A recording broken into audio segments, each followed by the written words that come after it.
machiegni pacho ma e odwa.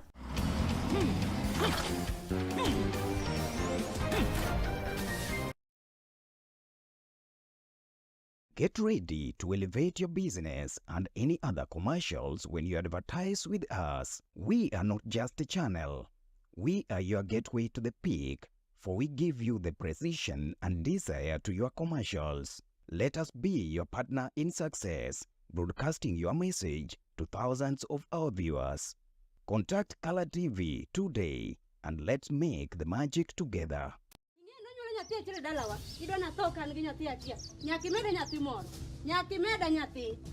Anna se koni ni malaria moro no goya matek. Masani weche mag nyuol go. Podo kanyal. Iwi. Malaria no put chanam kata nyoro kanyai clinic. Daktari koni ni malaria. Pod ni e denda. Pod weya mondo. Ani ngeni anja dolo ka kanja dolo. Oni nane no re gweng ni malik. Nyo anya migori. A lebo ne ponga dek mogo dugo 33. Iwinja nyako. Aneno kok dhi dagore. Ok dhi dagore. Donjon kucho. Do ngeni zato ne yude remba. Mato gimana chako kochon mabuk dagrum sa. Ma wacho ni donjon kucho duoko ikoda. Iduoko ikoda. Nyasacho kendo wuon wa jal mabade dongo. Ineno ka koro dada ni obiro iraka. Monda duok ne bet moko piny. Ambi anduta duok moko piny. Mai momio na wacho ni udi manyi. Wacho mang'eny. Adi wacho ni nyawe in yun. Adi. Iwinjo odi.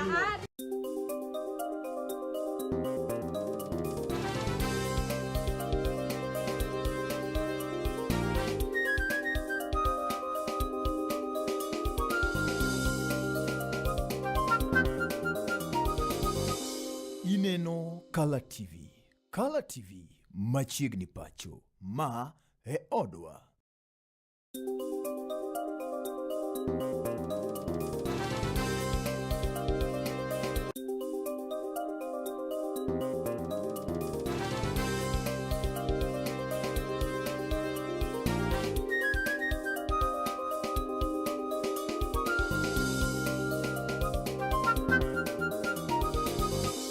Ineno Color TV.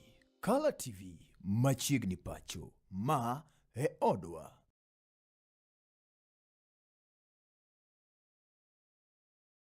Makari Mokinyi ni ndimano masani mabenda ka thuolo makende mar wakini machiegni ahinya e kijini ndimano mar chal mar piny mondo wago kodi mbaka ka otendre koda ka weche gini mabende timore pacho kaendi. Wan kaendi koda ka Bill odhiambo mabende en MCA county ni ndimano ma Kisumu kendo bende MCA mano ma Kobura Ward e Nyando sub county. Wadago kode mbaka ni to chalo nade kotendre koda ka budget mabende no migi kata binja kadhe od bura mano ma Kisumu. En kaka mheshimiwa mano mar Kobura Ward chenro magi nyalo bedo ne chal nade ka otendore koda ka weche goendi mago mag budget onogo. Yera ka thuolo ndi mondo rwake ni machiegni he mheshimiwa machiegni ahinya Color TV kendo mondo wago kodi mbaka nyalo moso janeno.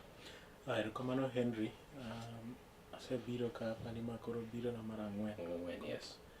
To agonwero kamano kuom rwaka. Ana jawinjo, ana Bill Odhiambo, MCA ma Kobura Ward. Kobura Ward awinjo kiwacho ni sub county ma Nyando. Tinde sani wan Kadibo sub county. Constituency to pod en mana Nyando. Lakini sani wan e Kadibo. Okay. Machiegni ahinya. Chalo nade kanye ndiko tendre koda ka budget mabende nyicha ukadho. Mokuongo ibiro nyiso ni ukadho budget marom nade and ki compare budget ma higa ni endi gi ma higa mokadho pogruok obedo machal nade. Ala timo mos nikech kawuono taonge gi the exact figures ka. Yes. But gima anyalo wacho ni devolution very many years down the line kwa chopo kama devolution dwarre. Kech king'iyo kata budget mane wakadho assembly wa pod iboneno a lot of issues ma we are hoping ni devolution pod mbele kae bo medo rido mondo gigi okony oganda. Kech king'iyo budget mane wakadho jopiny penjowa ni development e budget chal nade. Yes. But ing'eni seche moko tami kata kaka idwa nyiso jopiny kech yudo ka in as much as it onego bed ni timo development but yudo ka nitie gik moko ma wanyalo wacho ni richo mosebedo kata wrongs moko mosebedo chien kacha. Yes. Kech yudo ka county wa ma Kisumu ne governor in his wisdom nong'iyo ni adier wasebedo kwa accumulate a lot of pending bills. Yes. Koro iboyudo ni this budget mwaka this time governor noketo a lot of priority e pending bills. But another thing ma nyaka wapenjre ni pending bills mwasiko wacho ni pending bills gi be ichule e yo makare. Kech yudo ka the other financial year mana wakadho cha where we discussed weche pending bills kano wang'eyo ni pending bills dhi bedo sorted. But king'iyo sani kendo the same issue. Yes. Pod wan go to kendo koro is bigger now. Koro emomiyo governor nong'iyo mondo oteme kata kok otieke but reduce to a bigger percentage so that next nini mabiro at least geo prioritize development. Kech kata wambe no e budget ni no akwayo governor mondo at least wateme mondo development otimre awards. Talking your budget ni we requested kech gini budget is a ilongo namo kike sungi wacho ni is a negotiated document. Executive wacho, assembly be ng'iyo issues mani be jopiny ong'iye budget ni. Executive be nyiso other gik ma gigombo sort, priorities ma gin go. Tuchopo at a point ma jopiny okinyre to county be ringo. Yes. So that is what we have as a document sani ma ne wasekadho, but priority iboyudo ka nomi pending bills. Another thing ma nyaka wang'e en ni budget wa masani iyudo ka chon no budget ga mondo ket wan gi hospitandwa ma jotiarech, but we are very lucky ni this time budget mani tero jotiarech sani ok dhi bedo nikech jotiarech sani nyicha government the other time a few months ago 2 months ago actually no dhi mwalimo President Ruto kaka jo Kisumu kaka jo assembly gi kaka jo county. And one of the requests mana wacho nikech ni wacho ka ni winjo kiwacho mana ni jotiarech ibo duokne national government nikech osebedo hospital maduong' kabisa. But then it was just ni wacha but no kobedo gazetted. So one of the requests mana wapenjo president ni be onyalo yie, and I'm happy that time MP mano wache because no atimo nyaka no adhi nyaka gi MPs gi our senators te senator wa I mean the governor and Dr. Ron himself emo kwayo nikech yudo ka Russia nie constituency ne. Yes. No kwayo president ni gini kik ibed ni wache wagombo ni kawuono mondo meeting ni obed ma successful. Yes. Gazette this thing mondo ochak bede lwet national government. So we are very happy ni after that gino no bedo gazetted immediately that same day. So we are very happy ni sani kaka no budget ne jotiarech sani ok wadhi budget kaka county. Ke jotiarech ne kawo pesa mang'eny mar county. Ni miye around 1 billion every financial year, but sani yudo ka being that ni odhi national government, the national government be nyicha neno ka triple the budget mar jotiarech idhi migi 3 billion. Ma hapa ni unasema ka activities moko osechako, a lot of changes tako timore jotiarech. Yes. Nikech national government okawe. So one, we are lucky ni koro budget wa we are not budgeting for jotiarech. Yes. Koro pesa cha ema koro waduogo wa spread kuonde mamoko. But gima yenyo kabisa Kisumu County and what wage bill ma wanogo nikech instead of 35%. Yes. Wage bill onego bed at 35%. Mar Kisumu County osechopo at 55%. Koro nyalo neno that big gap momedore no. To instead pes development me koro moko nyaka ocham into it. Then another thing mane ma affect the budget wa ma Kisumu and the own source revenue wa ketoga priority ni okay like wa estimate ga ni collection wanyalo chopo this amount like that's no get at 3 point something. The collection ma Kisumu County dhi chopo at 3 point something billion. But then kinyo collection mano ayudo is 1 point something mano own source revenue.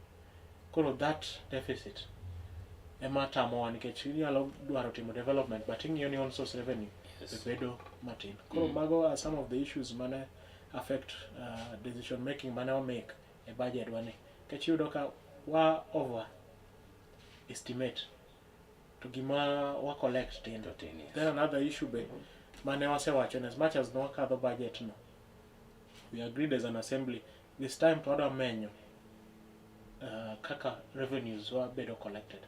Kechudo we are losing a lot of money as Kisumu County. Kingio previously before devolution. Yes.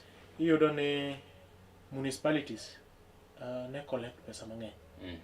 To sani ma wan gi a very good structure monego bed ni wa collect pesa iyudo ka koro pesa dok piny. What is really happening? There's a time mane last year mane wa put into place revenue board. We were hoping ni revenue board ni dhi konyowa collect pesa mang'eny. Yes. But kanye mane oyude mibadhi mang'eny kabisa. Ma hapa ni uyudo ka nitie nyaka board no nitie joma mano dhi dala. Then your revenue collection be kanye be issue no bedo.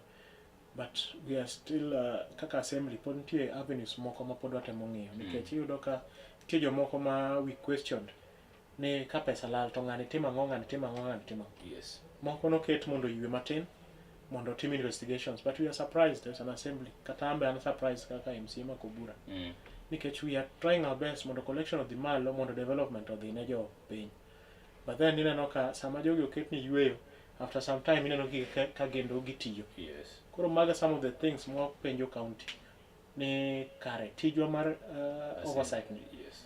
What is really happening nikech wan ka wasewacho ni such people okonego bed ni bedo tiyo no, then ineno a few days later ineno ka some people are there.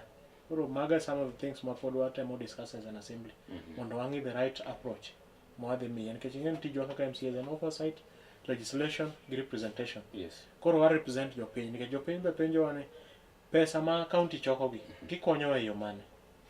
Koro we are trying watemo ng'iyo sana this financial year ni wadhi collect amount marom nade to ere kaka wanyalo dino kuonde ma pesa lalgo e county wa. Pero kama mheshimiwa king'iyo kanyendi awinjo kitumo kanyendi Russia kaka ji ong'eye masani endi koro entiere lwet piny owacho mamalo kendo ma endi koro dhi kelo yot ahinya ne county ka omenda ma pile ne gitiego mathoth mar 1 billion kuom Russia sani koro inyalo chwal kuonde mopogore opogore and wage bill osedhi to 52% and 55%. Seche ma wage bill obiro mbaka mane ma wuon ugoyo kaka county assembly mar neno ni the wage bill odok to some percentages? Recently, actually last month, nicha waketo board manyien mar public service board mar county. To you look at the previous public service board, and get a lot of issues. Okay. People are complaining left, right, and center. Koro one, you look at as an assembly such a moku kado kata, let's say this is an example. Ukado ni waduaro ni hospitals ondi kata omed kata employees kata let's say 50. Yes. But you look at list ko biro ondi kata G 100 and something. So you shangane as an assembly one was a card. So why is the executive not following gikma assembly order? Koro maga some of the wrongs mosebedo ni kata regime masani osebedo over the years. Masani odhi makoro ochal ka gima odwa explode. Kech it is too much ma koro wage bill odhi malo to development koro ing'ene ema bedo affected nikech nyaka ichul jomendeko. Koro one of the things ma wasetimo kaka assembly and what temo matek ma public service board is now in place, a new one. Yes. To tamana waketo gi tich wambe ng'en wan gi request manyiso gi the chal mar county ni one kik watho atha ndiko ji nikech indiko, but at least wang'i kama dwarore kabisa cha. Yes. Ema ndiki. But then nyaka watim kata wambe as a county watim head count. Wang'i nikech we might be having ghost workers in county. So that first we do away with ghost workers. Then wang'i yonia there are some of the roles ma we can merge. Yes. Nikech yudo ka we wangi duplication of roles. You don't gima ng'ani timo ng'acha be time. Koro nego ket gi in a way mang'ani en gi specific roles ge opogore gi mang'acha timo. So that bang' mano wabo yudo ni nitie ji mang'eny ma onge tich. Sama waseyudo such people ing'iyo kuonde minyalo ketgi. Nikech ng'eni koro dak iriemb ji tich to isendiko gi. Yes. Kose ketgi in a points moko ma at least wanyalo wacho ni they are very productive now. Eka koro wadino employment moko mang'eny gi. So that over time over time koro jomoko dhi retire to eventualities moko nitie moko madak gang be kaka tho mago be timore koro over time koro pressure cha dok piny nyaka mondo dog at 35% so that jopiny oyud development kaka dwarore nikech at now kata wadwa tem matek mondo wayud development in as much as in an assembly wamba fight mondo development odhi ne japiny but county wani to sendiko ji mang'eny mokalo koro mane gima osebedo ka hinyowa kaka county ma development be dhi piny apart from gima wacho ni on source revenue koro mano hinyowa kabisa. Okay. Pero kama na ahinya king'iyo kanyendi bajeno endi mane ukadho en gino mabende ugeno ni koro dhi chwalo godo ber ne japiny. Wang'e ne challenge mabende samoro ncha we experience a last financial year ka ok wang'e specifically budget ni endi nikech maybe the number I mean the figure challenges mag samoro nunyalo bedo ni we experience last financial year mane ok omiyo samoro uchopo dwaro maru kaka county assembly ne japiny. Another the same challenge ma iwacho gi kisungu ni is recurring. Kechiyudo ka the moment ma undiko ji mang'eny development be koro dok piny. Yes. Then another thing mane wayudo en ni sama pending bills ng'eny e county iyudo ka kata some of the projects muketo contractors ma wan go e county koro nitie moko ma koro giweya weya nikech adier kapok ichulo contractor to magi contractors ma manyo ga tije mag county kapok ichule ing'eni koro chal ka gima reduce capacity ne mar BT koro embe ong'e projects muketo kanyo ma projects moko end up ni ingi a very good project in your ward but end up ni ok otime nikech contractors ma kata gombo time onge pesa koro kata ji luoro county ni county cha kitime tich pesa idhi lewo. Yes. Koro mano was a very big challenge last financial year ma king'iyo this budget masani what we agreed as an assembly gi executive ni mondo japiny oyud development nitie projects mang'eny monindo. Yes. So what we do watim gimoro ma kisungu luongo ni rollover mondo projects manonindo ka sama watimo budget masani gimbe gibed part of that. Yes. Samu budget umedo budget cha mano ok otim ka bedo part of it. Koro ka let's say ni example ni ward ni nigi budget kata mar 20 million to ni nigi projects to projects ma worth kata 10 million mano ok otim mano nindo koro embo dhi medore kanyo meaning ni ka ni nigi budget this financial year mar 20 make apar mano ok otim ka mar 10 million cha imedo gi 20 ni koro en 30 million. Yes. Mondo japiny kik lose. Koro man is one of the changes mane wa make this financial year. Making'iyo budget wa masani ibo ng'iyo ni wan gi notes gi budget no ma achiel kuom gi oting'o all the rollover projects mano nindo mano ok otim ne jopiny koro gimbe omedgi kanyo gibedo attached kanyo so that gimbe itimo gi this financial year. Okay. Koro mano is one of the things mane omedo mondo gik mane jopiny owinjo last financial year tok gineno ka at least gibo nene in this financial year. Kaka bill kendo kaka mashimu mano mar Kubura Ward nyalo bedo ni chenro mage ma in godo kaluwore kod budget ma higa this financial year iyudo ka last year no experience the other year no experience a very bad koth moro ma is very excess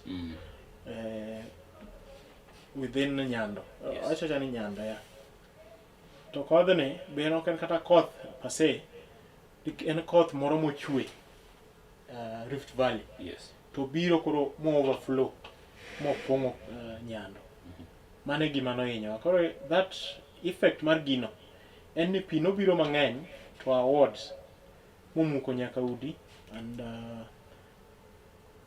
county koro no hinyore kabisa nikech lopo acha en anyuang then all the roads mano bedo maram mane pigno dhiye. Yes. Iro ka pi no weaken the roads. Yes. Makoro ndara kethore ka mayot kabisa. Mano was the challenge mana wan go ma king'iyo this financial year priority mo amiyo e budget wa ma Kubura mane jo piny omiyo budget wa ma this time nen ndara king'iyo the public participation most of the things mane giwache public participation nen ndeche nikech yudo Kubura my ward na oduong kabisa koro wan gi ndeche mang'eny ma feed the main road ging'eny kabisa, but iyudo ka most of them nokethore. Yes. Koro this time kethruok nobiro kaluwore koda koth mosebedo ka chwe mang'eny. Yeah, en koth mosebedo ka chwe mang'eny. Then ing'eni our main activity kaka jokobura yes, en farming. Jowa puro mchele kabisa. To iyudo ka feeder roads ma dhi kuonde mchele yes, ng'eny gi richo. Koro priority mane jopiny oneno e public participation ma gisetimo ni this budget wakete priority roads. King'iyo kata last budget when we prioritize roads kabisa. Yes. And as much as watimo improvement in agriculture, but priority, a bigger percentage than yes, roads. Yes. This financial year, king'iyo budget then from kaka executive no pick from the public participation wa keto ndeche mang'eny. The first road manyalo wacho nitie moro ni Masela Dani Onyango Hongo access road mano ni Okana gi Mwalo kocha. Then we have another road Rabur ka but Rabur primary ka a gate Marabur primary ka idhi there straight gi ndara ka kodhi to tuch Ombei aora ma Ombei. Okay. Mano be ni e budget ma sani. Then wan gi e Kobura kocha. Ngeni Kobura be nitie kamiluongo ni Kobura, e Kobura wol nitie kamiluongo ni Kobura. Okay. Kobura kocha. Tie ndara mawuok Kobura to dhi nyaka Kalure. To kalo this other side en mchele, this other side wan gi homes mag ji. Ndara no be iyudo ka ok okethore ahinya, but en gi major potholes ma tago jo mtokni, tago nyaka farmers ka gigolo gige gi e puodho. Koro wadhi lose kendo. Embe iluongo ni Kobura Kalure Road. Mano embe in this financial year. Kobura kanyo be this other side mar ndara. Tie ndara moro mawuok Kobura dhi Mbega. But ng'ere shida ma wan go ni budget wa moket ne wards tin kabisa. Koro yudo ka watemo ni every area oyud gimoro. Koro kanyo be nitie partly embe no miya allocation mondo lose. Kechembo rach kabisa. To the other financial year ti daraja mano waloso so that kanyo bo bede shortcut. Ma farmers nyalo tiyogo ka wuok from Orego kocha. Farmers ma Mbega be nyalo tiyogo. Tie a lot of farming matimore kanyo. Yes. Koro that road waloso negi bridge Kogonji Bridge the other financial year. Sani kaka daraja ni kanyo, okay, the other time wan ga gi daraja mar chuma kanyo. Mane luoro ji kabisa. Koro after completion mar that daraja, koro wadwa medo gi nyaka ndara so that kisekala daraja no nyalo chopo nyaka e lam. Koro kata kin gi produce ni in sure ni odhi chopo very fast e market. Another road mo akete budget mana jo penjo kabisa en Masogo Road. Masogo Road ni en owuok Mitimbili to dhi nyaka Masogo. To gimomiyo ne gimiye priority ni wan gi school ma wageno kabisa ka jokobura miluongo ni Masogo. Yes. Masogo High School. Wan gi Masogo Primary kono be. To Masogo en school mosebudho for very many years. To en school mong'ere. Koro nwagombo ni ndache mokethore no olose nikech sama nyathi be wuotho e ndara maber kodhi school obedo motivated. To sama owuotho e ndara moro marach ochopo e school kata moral mar somo chakoro oserumo. Yes. Koro wadwa ni ndara no be lost this financial year. Another road mwaketo en Stopamba Road ma dhi Rongo. Mano kiwuok Rabur. Kapok ichopo just around 1 kilometer after Rabur, from Rabur stage. A branch mane niyo miluongo ni Stopamba. Odhi adhi nyaka Rongo mokalo ka gimo dhi Mijingo. Mano on your left or on your right? On your right. Okay. Emborach. Embe this time omia location. Another road ma wakete budget en kapok ikadho Tino yo. Kapok ichopo kutino yo. Yo madhi Kadete. Okay. Yeah, en kanyo. And then another road ma wan go en Kachienge Road. Yes. Kachienge Road ni it's a very big road. En yo makalo Kachienge to dhi nyaka Orego. Okalo nyaka Bungu modhi nyaka Orego. It's a very very long road. But nikech allocation ma wan go kaka county. Yes. Yuro katin. Koro chuno wa mondo time partly next allocation be ibo time partly mondo odhi kamano kitieke. It's a very big road. Kigoe in around 4 kilometers. To 4 kilometers mano gikano wakoni dwaro mano pe ndara madwaro around 8 million. To 8 million dake temete nikech Kobura be nitie ka koti. Dake tie area achiel kende. maki keto 8 million tingene budget ma allocation mo uchiu ne ward ka ward the minimum is around 20 million. 8 million kiketa kete area achiel. It means ni other areas of credo development. Koro embo mie mana allocation mo matin just to kudema richo kanya obi olose mondo the next budget kobedo maber otime in a very good way. Koro mano be ni e budget. Another road ma wan go be en Rabuor Cadet. Apani kaka jo media so winyo kata nini there's a time nyaka we lost a life in Ndara no nikech kaka Ndara rach. Koro it's unfortunate but at least now what time more kete this financial year they lost it. And no me allocation maber kabisa nikech mano pesa ma tie work from national government. Koro tie pesa ma receive from national government to improve the roads. To tie ma county be yudoga. Koro mano en ma direction. En omi allocation maber nikech macho to ngeni national government. To they lost yo makare. Kech osekethore nyaka wan gi nyaka daraja makalo kanyo. Ma osekethore ma ji osebedo ka gochona. Koro I can promise them ni Ndara no sani they lost kabisa maber.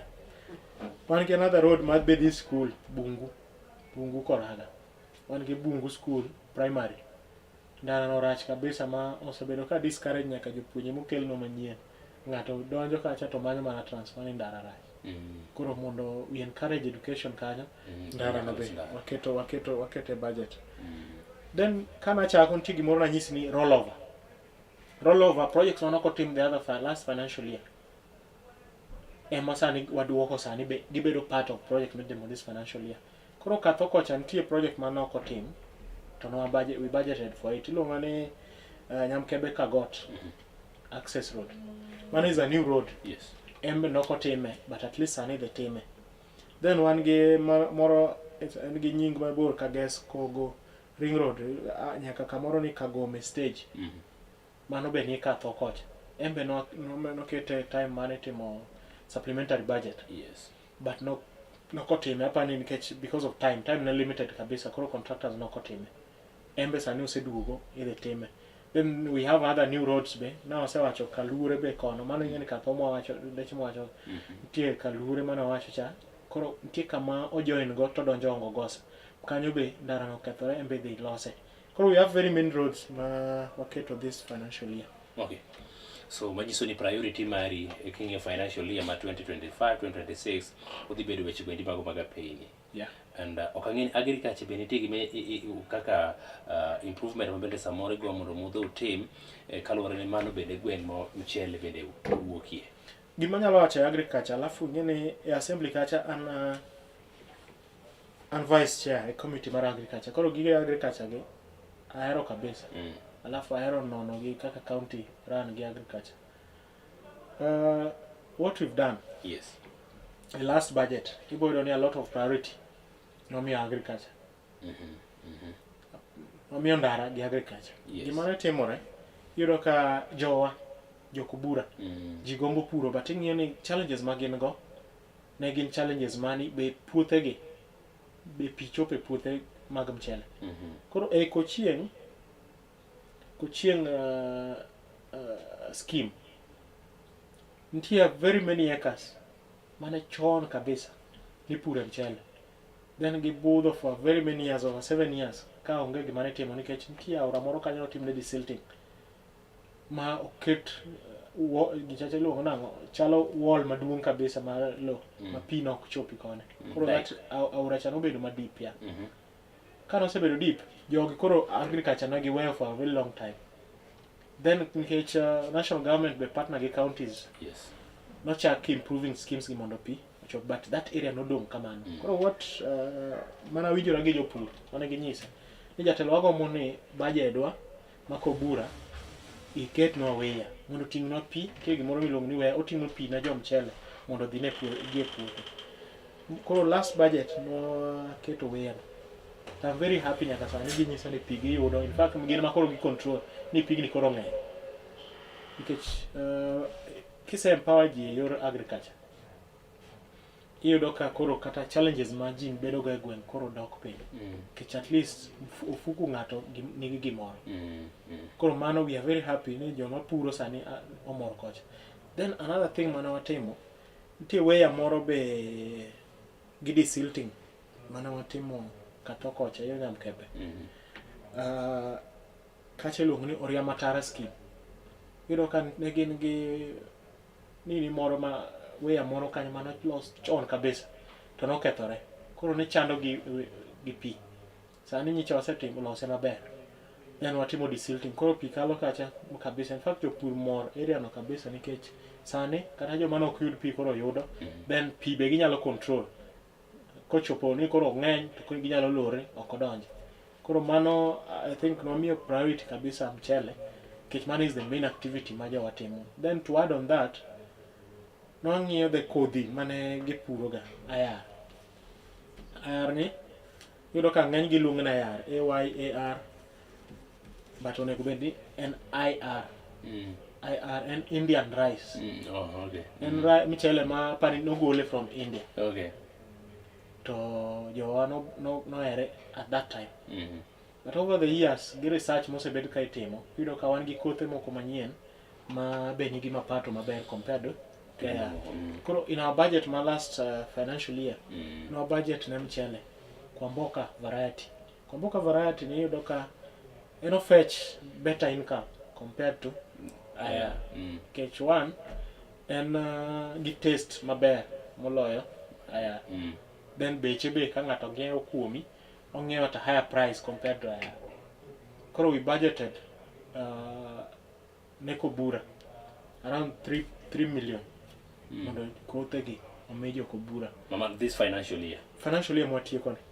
Oh, mano rumo? Mano watiye kone. Okay. Koro gimomiyo no ka this time okinyal neno that a budget wane. En mani kodhi mano wamiyo jokobura. Wamiyo towards the end of the financial year. Wamiyo gi towards the end of the financial year. Masani koka gidwa harvest kothego. Nini gidwa harvest mchele. Kagi harvest mano yudo ka we have improved the quality. Koro wadwa ng'iyo ni gini okonyo jowa nade. In as much as ji be nokoyude te, nikech jopur be ok nyalo yudo gini te. County seche moko nyalo gombo mondo ji oyud te, but pesa ema nyalo bedo matin. But nwachiwe yo makare nikech nokwachiwe ng'eruok. Nikech yudo ka gige siasa gi ng'ato wacho ni in nigodo ombulu, in ok igone, in ok iyude. But we didn't do that. Gima watemo, schemes wa te, over 10 schemes ma wan go e Kobura, they have their leadership structure. They have their numbers of your Gimoses subscribe a scheme. Koro, that is what we used. Koro, jogi no biro ni wan joma kama. Koro, nimi you percentage mar kodhi compared to the population you have. But it doesn't mean ni jitene the yude. Mano was just being used to chiwo mondo kik ji mang'eny kosi scheme ka scheme. Okay. To jopur no nyisa ne giyude yo makare. In as much as a few be nyaka yud manoko yudo ma nyaka wachne gino chiwo yo marach. But nwatiyo gi leadership ma scheme ma onge kata kama inyalo wacho ni office MCA was involved. Natiyo gi jotend schemes nikech kata ambe ajapure one of the schemes. Koro yudo ka sama puro kacha ambe sama ane puodho an under leadership mar ng'ato. Yes. Koro joge manopogo ji kodhi. Okay. Yeah. Wadwan mondo waga mane yuyo kaendi mana maduno mondo koko wadugo kaendi thuolo endi mana wachia koro waga jwang' wakomba kaendi koda ka Mheshimiwa Bill Odhiambo ma en MCA mana ma Kobura Ward. Wang'iyo kaendi financial year mane ochaki ni endi chenro mane ne ward mano ma kata ne jo Kobura Ward chal nade kaendi kik idhi mabor waduogo.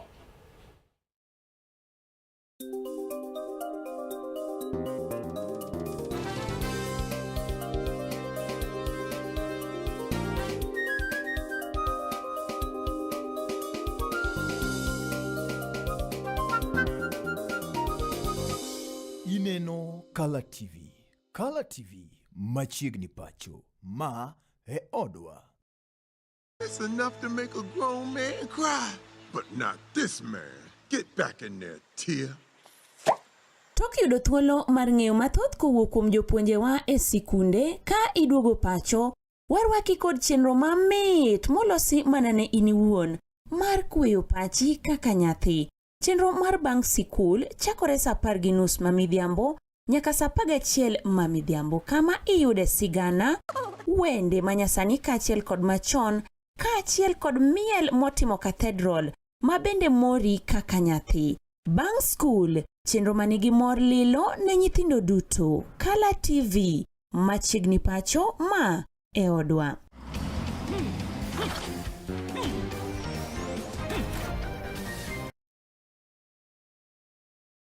Get ready to elevate your business and any other commercials when you advertise with us. We are not just a channel.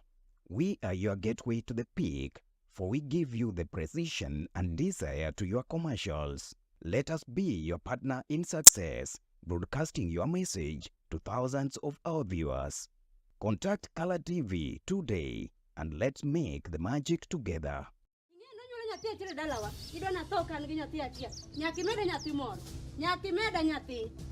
Anna se koni ni malaria moro no goya matek. Masani weche mag nyuol go. Podo kanyal. Mayo. Malaria no put chana makata nyoro kanyai clinic. Daktari koni ni malaria. Pod ni e denda. Pod we amondi. Ani nyanja dolo ka kanja dolo. Oni nane no re gweng ni malik. Nyo anya migori. A lebo ne ponga dek mogo dugo 33. Iwinja nyako. Aneno kok dhi dagore. Ok dhi dagore. Donjon tuje. Dong ing'e ni dhato ne yudo remba. Mato gima na chako ko chon mabuk dagrum sa. Ema wacho ni donjon tuje duoko ikoda. Iduoko ikoda. Nyasachwa kendo wuon wa jal mabade dongo. Ineno ka koro dada ni obiro ira ka. Monda duok ne bet moko piny. Ambi anduta duok moko piny. Mai momiyo na wacho ni udi manyien. Wacho mang'eny. Wacho ni nyawe in yun. Adi. Iwinjo odino. Adi. Iro wang'e. Iro wang'e. Dale ko lek moro ni chaka gimo miya mama moro. Eto, ha? Chaka gima dada lokia, hallelujah. Amen. Nyasaye no chie itina chien. En ng'ama wuoyo kane madwa neno. Omera wugo oko kapok abagi marach kuomi. Wugo oko kapok atimo ni marach. Oja polo. Ine me inoda ka. Ang'o mitimo ka? In ma koki da waro dhakoni, in ma koki dwa ware. Ema penji, in ma koki dwa ware kawuono dong. Chieng' mwawere ni, in koka Nyasaye wuoyo kodi mondo ibi ware donge. Ya, jipero gi wiwricho ya. Magita. Bana game. Wait. Obiro dhi. Japolo. Adwa ni gol simi gone Yesu kone ni biro ineyo. Jawaro bioresa. Iwinja? Yud tugo mar Olonono chieng' tich ang'wen ka tich ang'wen chakre saa 1:30 nyaka saa 2 mana e wang' jowi mari mar Color TV.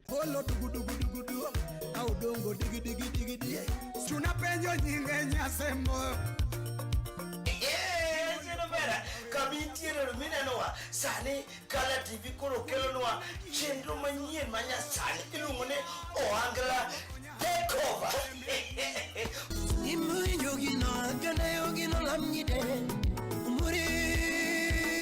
Ohangla Takeover kai en thuolo makao Johangla manyachani matindo tindo tiketo gi together tuneno gi kaka gi perform. Maonge panganga. An koda joma prota chindo ni. An koda MC. Baba achopo ka. Ma MC Dagricon. Nyisgi kaka biro timore. Ya kata kiero luongo nango. Wuod Paulus Mutakatifu. Wach nani? Wacha chiet. Yani Ohangla bila komoson. Bila komoson. Yani Ohangla to the bedroom. Liet marachar. Lele bulunga nyolenge banjo ya unyane nengonge do malage to Meli. Tokon MC. Yes, that is the fake man. You know when it is Joey. Answer boy, you're on the way. Malaika. Color TV. Ohangla. Takeover. What is it? Ohangla. Takeover. I'm senior. Kainja neno kata jahera mar Color TV. Makoro biro keni machiegni. Okocho bende nyeloko. Ibende odi. Neno kaka dhano miel. Miel Ohangla. Chamo Ohangla. Ohangla Takeover. Namoketo dakoa apinyi wendo ti wuotho gonam sa mwe otieno Saturday nyaka sa beach wang'e olore kod nyithindo joma serious machalo acha Color TV machiegni pacho ma odwa karang'o makaiga nilando karang'o makaiga aworo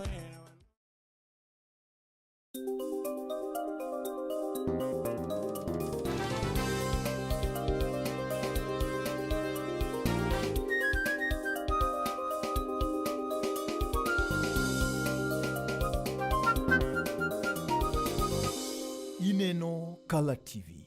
Color TV machiegni pacho. Ma e odwa.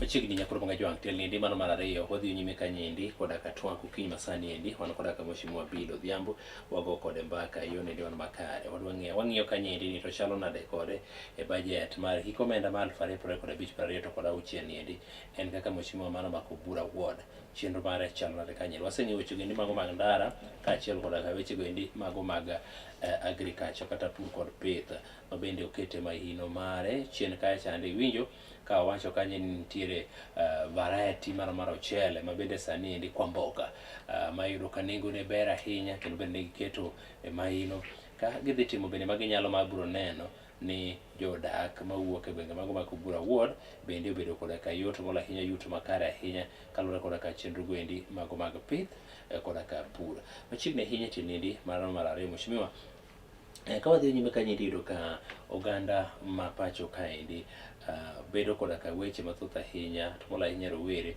kaluwore koda ka onge mano mar tich un kaka assembly makuru kaka assembly mbaka mano mabende samoro usegoyo mano mar neno ni create job opportunities ne oganda ne rowere kaka assembly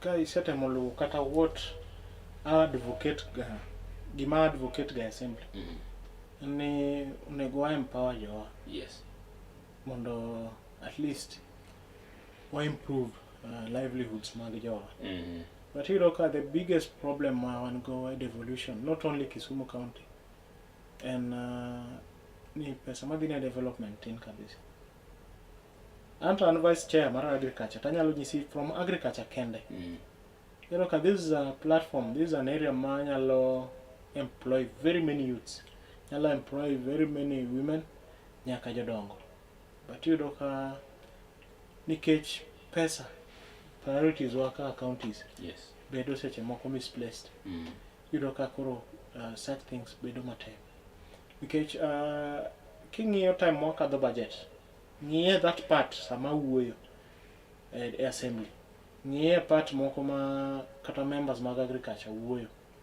then dog ng'iye jo trade sama wuoyo ga gemerema kabisa nikech it's so unfortunate ni all the budgets you know ka pesa michiwo ne agriculture gi trade en pesa matin makata development bedo ma kata otim matin ochalo very minimal ma ok nin trade kanyalo nyisi ka trade ka kipenjo waziri mar trade waziri Farida ipenjo all the directors gi chief officers development mane gitimo last year, you'll be very surprised in zero development wasego lweny ni kaka jo trade apart from agriculture and trade wasego lweny ni but it's a war ma if the county government is not in it yes you know you are fighting a losing war but then atemo ng'iyo really ang'o mwanyalo timo kaka county nikech mae lweny ma watemo gone jopiny tido ka seche moko you are failing ka trade nyalo yudo zero budget en budget marane tu but makonyo jopiny tuonge agriculture ma wantiere nitie declarations moko mosebedo made internationally nitie ilongo ni Malibu declaration wan gi another declaration mar ilongo ni Maputo I think declarations manobedo made gi countries negi wacho ni budgeting process development e agriculture nego mi at least 10% mar budget but ng'iye mar budget michiwo and around 2% seche moko tem to 2.5 from 10 and 2 the other areas counties time mane Mandago was the governor was engaged notemo kabisa agriculture no me a lot of money to ing'eyo gik ma wuok from wasingisho nikech that empowerment but mara ne yudo ka priorities bedo made mana kuonde ma pesa nyalo dhi other places ma ok wanyalo wacho nikech an kana donjo na ng'eni we are supposed to be fighting for the people mondo jo piny oyud development but ng'iye kuonde ma pesa dhiye sana pesa e county ma Kisumu dhi mang'eny e ndara tendara kanyo yudo ka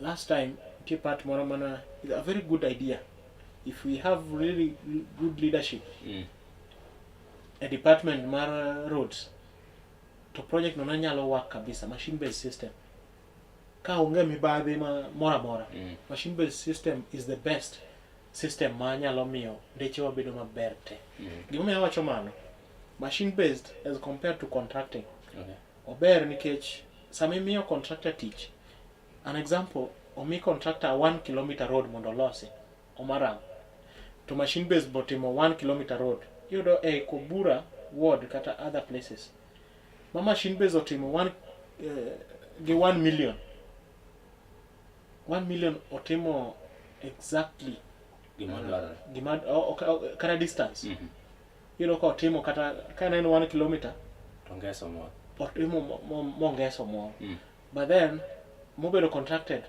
yudo ka one nyaka government ngad tax ne moro kuom contractor e pesa mobedo budgeted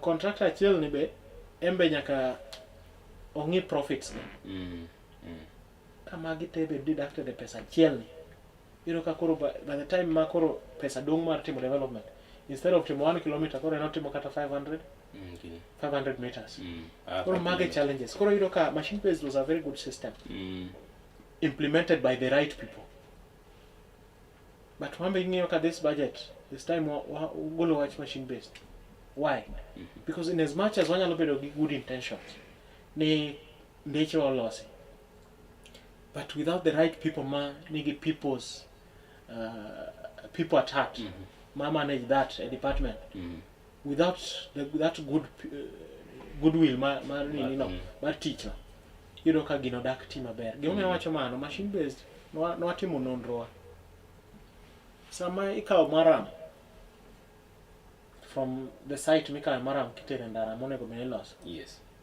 let's say ndara no onego bene loso kata gi 100 lorries mag maram yudo ka instead of 100 ma wuok from the site ma chope ground kama onego bene gichope e site to giwuok loche kata 100 trips 100 trips to mochopo trips mochopo ground seche moko chopo kata 50 kata 60 and you wonder trips momoko gi odhi nochuno that time nane committee mar roads nochuno ma chair mar roads time mane loso ndara ward ne mano mheshimiwa Ruben Rakwach noketo joge mondo monitor privately mondo wane ni gini what really happens do makanyo nokelo nyaka gine assembly mwa yalo nikech the number of trucks ma wuok kuchop meaning ni tie jo malal gi maram e koreka ko mano was one of the reasons mina no kano amone ka gini joge okdo tiyo ne jopiny kana wagol pesa no channel to other areas mana is one. There's another case ma mheshimiwa moro ma Nyakach oyudo ka dir ngato ngeni sama tinga dhi tich nitie tools ma embe imiye mondo kik okethre nitie ilongo nango nitie some mechanics ema nyalo ng'e there's this oil ma gitiyo go wanga par nyinge otim follow up mon ne ng'ato dir ka dhegi gini mon dhigo nyaka mto koduogo Kisumu ng'ane dhe timo kode no mano ng'ama dhi uso gino akeni lo what fluid ingelal ka tiyo kode nyaka tingni be kani luwo motim ko molo yie kaka gini noloke koro oloke ni ng'ano nokoting'o oil oting'o pi and you wonder ng'ato wuok Kisumu odhi kawo pi nyaka Kibuyu oduogo ka kone koro in as much as Raila nokelo no revolution wambe nyaka wapenjre ki wan ni really gima Raila okelo no maber be wan gi are we up to task mondo wakony Raila e vision ne manobedo go ne Kenya kech Raila ne ngi a very good vision kaka devolution nyalo work kaka development nyalo chope gwenge but without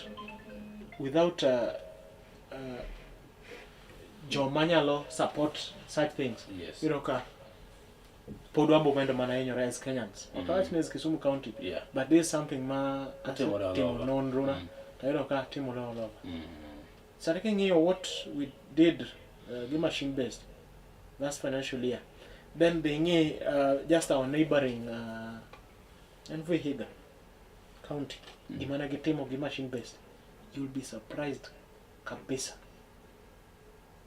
boyudo ka pod kaka Kisumu County wan chien. Emiyo kaka assembly waluonga jogi ma wapenjgi. There's a time mane ka wasebedo gi cases gi waluongo nyaka waziri, waluongo nyaka chief officer mo ayalo gi. I think that time nuneno ka changes nobedo made e department mar roads. But then some gini be iwacho ni dhano seche moko nyalo bedo machalre. Yes. Koro ka wach ni jomoko rach, but iyudo ka igolo ng'ane same system pod mbele. Koro iyudo ka kare maybe you didn't touch maybe the right people. Ti jomoko ma are under the scene. Matimo gimoko. Yeah. Koro it's a challenging thing. And as much as an assembly we are struggling to do our best. Maseche moko we recommend ni EACC otim some investigation. DCI bo tim some investigation. Iyudo ka koro seche moko our hands nyalo bedo tied. Kech tie kama kata umbe kaka assembly. In your role mar timo representation, in your role mar timo oversight, the legislation. Tie kama koro kusewe lwet EACC, wese lwet the necessary offices. Urito mondo uyud my report. Koro mago the some of the challenges ma pod miyo our counties pod dok chien.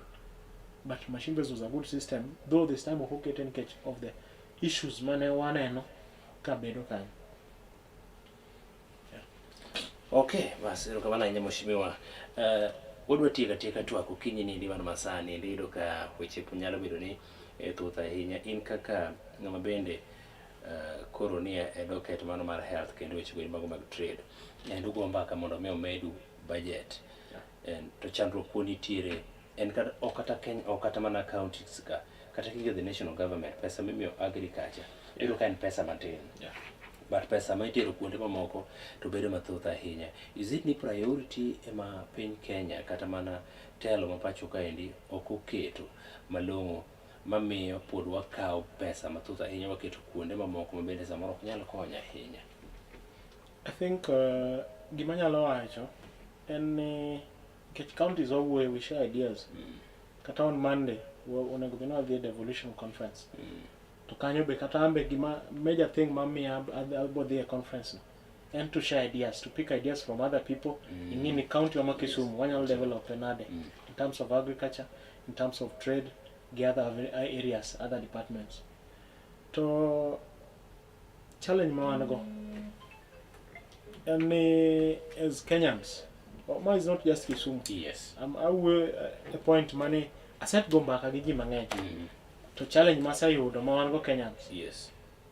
Ng'eny ji mang'eny ng'iyo kuonde ma pesa nyalo lalgo. What is the truth? Okawach ni mano gima timore Kisumu.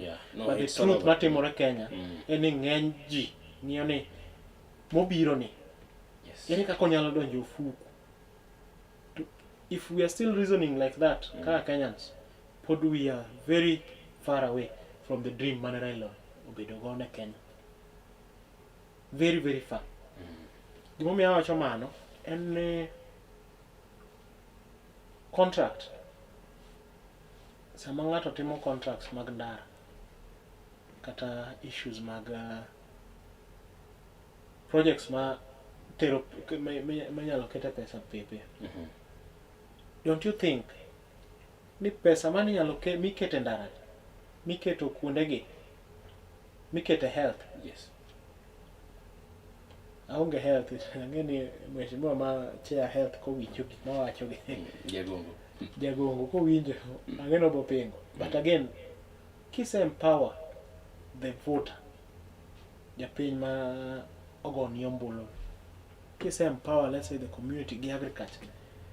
An koro okanyal wacho other areas, but achiwo example gi Kobura. Yes. Nikech mane kama ng'e maber kabisa. Let's say winjo ka nyicha waloso wayers. Donge. To ye empower jowae wach education. Mano ben tigi mudong. Ibo yudo kata ndeche moko sama ng'ani is empowered.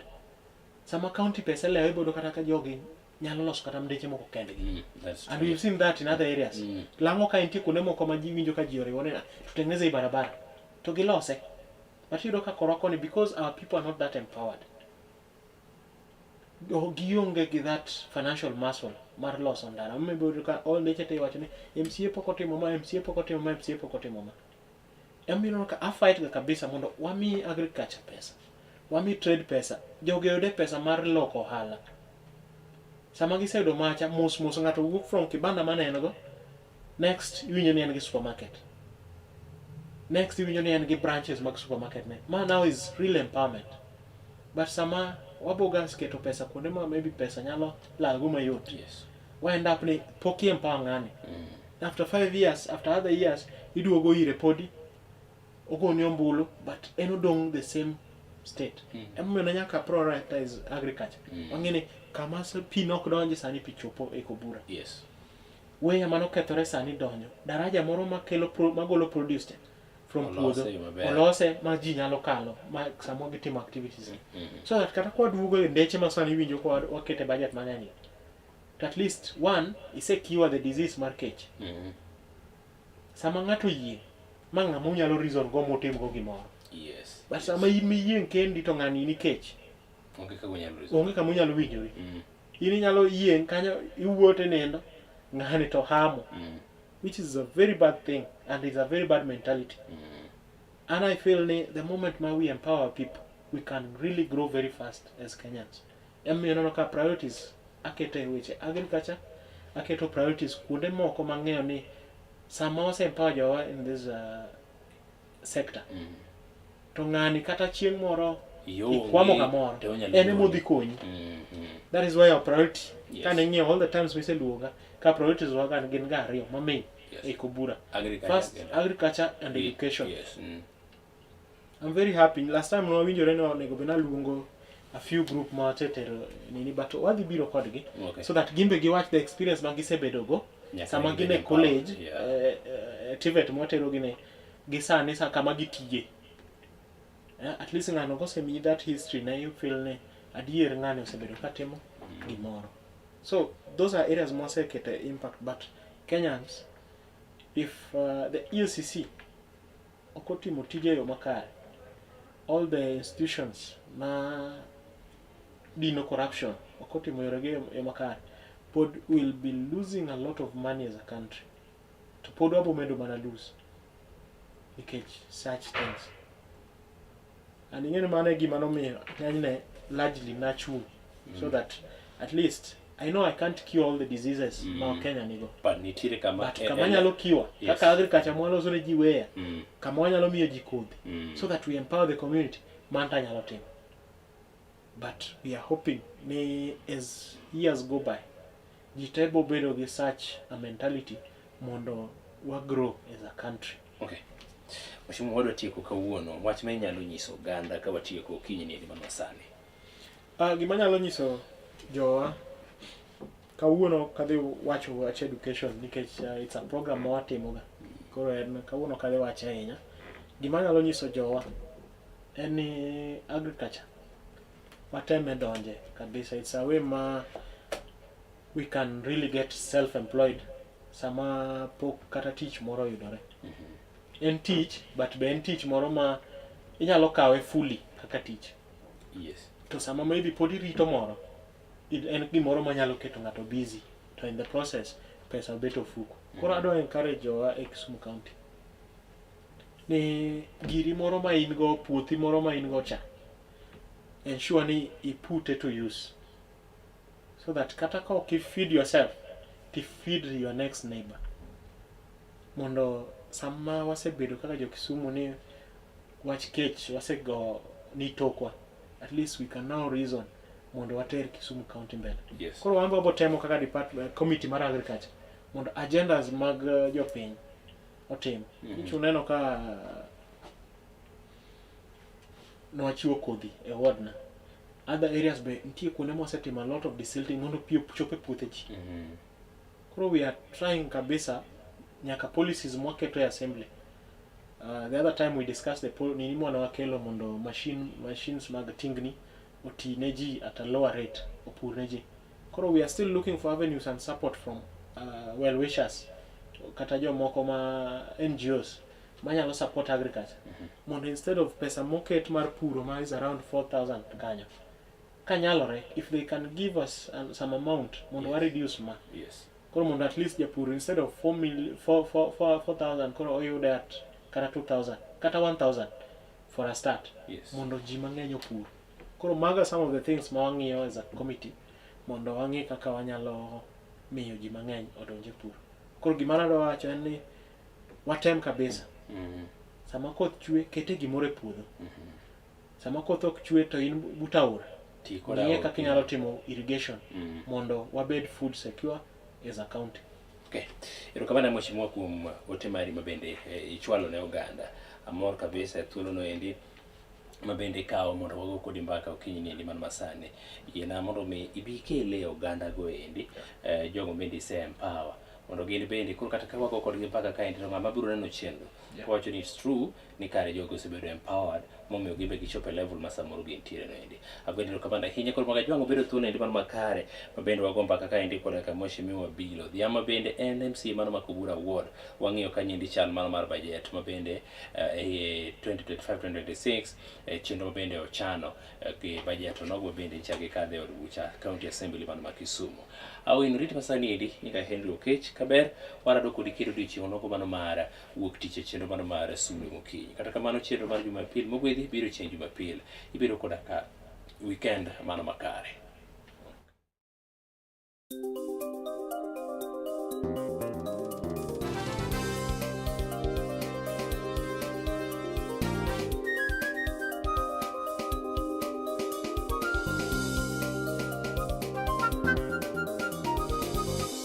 Ineno Kala TV.